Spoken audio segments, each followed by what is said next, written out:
To my mind, Agent Victoire, Mathilde Carré, is one of the most interesting and important people in France in the Second World War.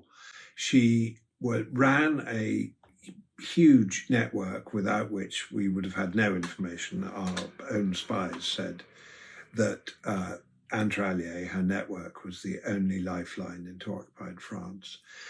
She was brave, she was spirited to a degree, she was emotional, she was passionate about what she did. She came into espionage because she wanted to do her country a great service, having been on the edge of suicide, in fact, literally on the edge of a bridge in Toulouse, about to jump off it, when she decided she would be a second Joan of Arc. And so she very nearly proved, had not her network been betrayed through a chance event, a drunken docker in Cherbourg, and she was seized by the Germans and then forced to work for them, live with them, sleep with her captor, and forced to work for the Abwehr as a double agent. And we didn't know this.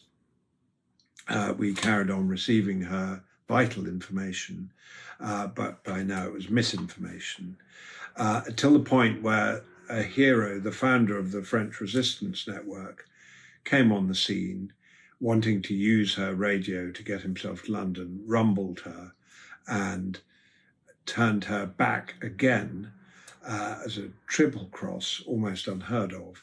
And then they had extraordinary adventures to try to get to England with the connivance of the Germans, of the Abwehr, as well as SOE and MI5, getting them out of the country. So then she arrived in London, and it was playing both sides off against the middle, or particularly playing the Germans off. And we had extraordinary debriefings with her, which have proved invaluable material to me. And that is the heart of my book, really, is something she wrote, which I found in the French archives. I don't think had been looked at for decades, since the war probably. An extraordinary amount of documents, including a memoir that she wrote, explaining what it's like to be an agent and a double agent, and to live life on the edge of death or survival at any given moment.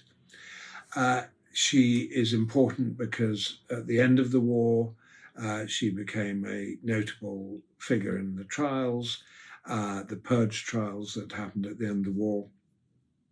And she presents the whole dividedness of what it was to be alive and active in an occupied country. Should she have collaborated?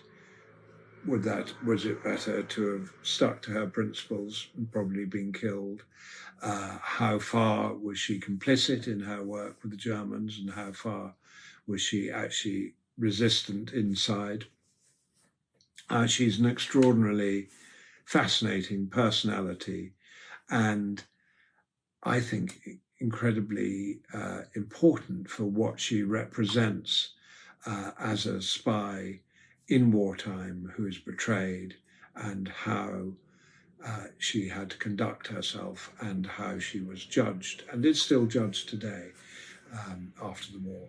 So thank you for supporting the book, and I hope you enjoy it.